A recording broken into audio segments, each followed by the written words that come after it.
Hello guys, मैं आपके लिए कारक का टॉपिक लेके आई हूँ। चलिए स्टार्ट करते हैं। संज्ञा या स्वरनाम का क्रिया के साथ संबंध बताने वाले शब्द को कारक कहते हैं। जो संज्ञा और स्वरनाम के बीच में जो हमारी संबंध को बताएगा उसे क्या कहेंगे? हम कारक कहेंगे। जैसे देखिए, सबसे पहले तो हम इसके कारक और विभक्ति पढ़ते हैं, जिसकी हेल्प से आप पता लगा सकते हो कि कौन सा कारक है। और दूसरी बात, इस कारक के कितने भेद होते हैं? वो होते हैं 8। पूछा जा सकता है कि कारक के कितने भेद होते हैं?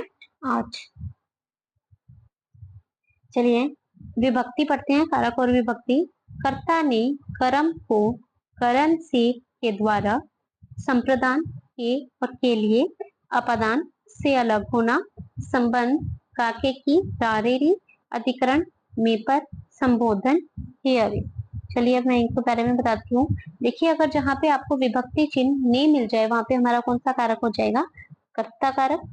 आगे देखिए, जहाँ पे को मिले हमें विभक्ति, वो कौन सा कारक हो जाएगा? कर्म कारक। से और के द्वारा कौन सा हो जाएगा? करण कारक। देखिए, करण जो ये से है, ये करण और अपादान में दोनों में मिलता है। देखिए, जो नॉर्मल आपको से दिखे ना, वो तो आएगा आपका करण कारक में। लेकिन जहाँ पे आपको कुछ अलग होने का भाव आए और वहां पे आपको से मिले, तो वहां पे कौन सा आएगा? अपादान कारक। आगे देखिए, संप्रदान में क्या होता है? को और के लिए। संबंध में काके की, रारेरी, किसी चीज का संबंध बताया जाएगा यहाँ पे।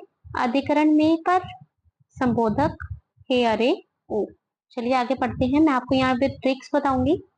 ठीक है। कर्ता कारक में क्या होता है? कर्ता अर्थात करने वाला, जो किसी काम को करता है उसे क्या कहते हैं? कर्ता। वाक्य में क्रिया या काम करने वाला जो होता है कर्ता कहलाता है। ट्रिक क्या है? क्रिया के साथ प्रश्न किया जाएगा, जैसे कौन। ठीक है।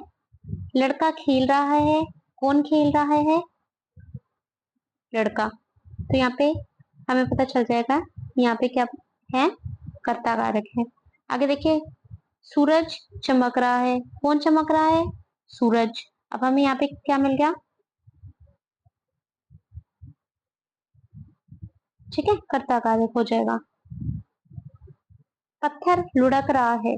ठीक है, तो यहाँ पे कौन लुढ़क रहा है? पत्थर।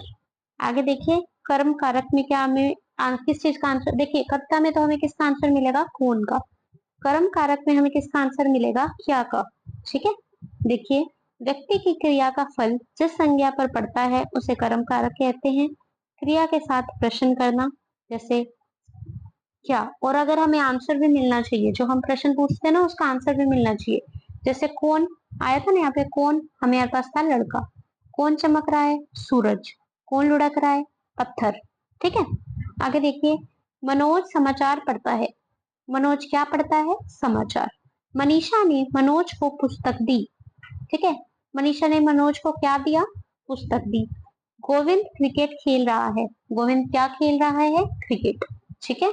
आगे देखिए, करण कारक। इसमें आपको किसका आंसर मिलेगा? कैसे और किसने। ठीक है। कर्ता का अर्थ है साधन। जिस साधन द्वारा किसी क्रिया को किया जाता है तो उसे क्या कहते हैं? करण कारक। देखिए, ट्रिक हमारी यहाँ पे क्या रहेगी? हमें किसका आंसर मिलेगा? कैसे और किसने। मैं साइकिल से बाजार गया। कैसे बाजार गया? साइकिल से। आजकल ईमेल के द्वारा भी समाचार भेजे जाते हैं। किसके द्वारा? ईमेल के द्वारा। उसने किताब नौकर के द्वारा मंगवाई। ठीक है, किसके द्वारा मंगवाई? नौकर के द्वारा। तो यहाँ पे हमें पता चल जाएगा इस तरीके से हमारा कौन सा कारक है। आगे देखिए, संप्रदान कारक। कर्ता का वाक्य का कर्ता जिसमें किसी जिसके लिए कुछ काम करता है या जिसे कुछ देता है उसे संप्रदान कारक कहते हैं। ठीक है। यहाँ पे आपको ट्रिक क्या रहेगी? किसने, किसके लिए और किसको। मोहन ने चौहान को अपनी पुस्तक दे दी। किसको दे दी? चौहान को। ठीक है, जो आंसर होएगा ना वही वही हमारा संप्रदान कारक होगा यहाँ पे। वह इलाज के लिए दिल्ली आ रहा है। किसके लिए आ रहा है? अब किसके लिए यहाँ पे क्या, किसके लिए यूज हुआ है? इलाज के लिए। इलाज यहाँ पे क्या हो जाएगा? संप्रदान कारक। वह पढ़ने हेतु कॉलेज गया है। कहाँ गया? किसके लिए गया है? पढ़ने के लिए गया है। तो यहाँ पे पढ़ना क्या हो जाएगा? संप्रदान कारक।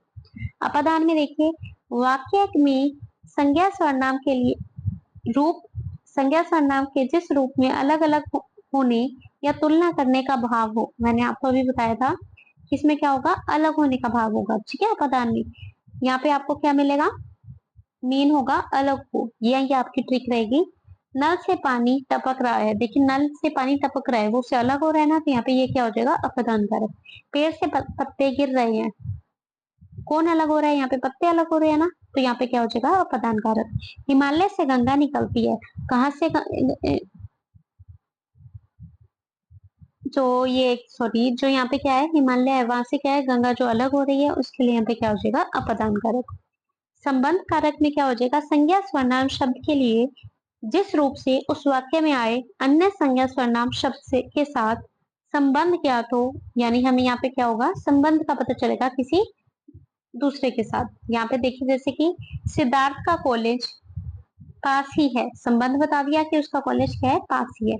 और ये आपको मैं एक चीज और दिखा दूं, संबंध में का के की रारेरी, हमें ये क्या है ना, तो ये देखिए हमें यहाँ पे देखो का के की ये हमें मिल भी गया, तो यहाँ से भी हमें पता चल जाएगा कि हमारा कौन सा है, संबंध कारक है। आगे देखिए अधिकरण में हमारी ट्रिक क्या है, कहाँ और कब। संज्ञा सर्वनाम के जिस रूप में क्रिया के होने के स्थान तथा समय की जानकारी मिले उसे क्या कहते हैं, अधिकरण कारक। इसमें हमें ट्रिक क्या रहेगी, कहाँ और कब अधिकरण में। जैसे मेज पर किताब रखी है, क्या रखा है, कहाँ रखी है, मेज पर रखी है। कमरे में अंधेरा है, कहाँ अंधेरा है, कमरे में। परीक्षा मार्च में होगी, कब होगी, ठीक है, तो मार्च में होगी। और तो यहाँ पे हमारा कौन सा कारक हो जाएगा, अधिकरण कारक। संबोधन कारक में क्या है, संज्ञा सर्वनाम की जिस रूप में बुलाए या पुकारने का बोध हो उसे क्या कहेंगे, संबोधन कारक कहेंगे, संबोधन कारक कहेंगे। देखिए यहाँ पे हमारी क्या होगी, चिन्ह होते हैं, जैसे हे रे अरे, इस तरह का कोई भी चिन्ह और हमें एक्सक्लेमेशन मार्क मिल जाए, वहां पे हमारा क्या हो जाता है, संबोधन कारक।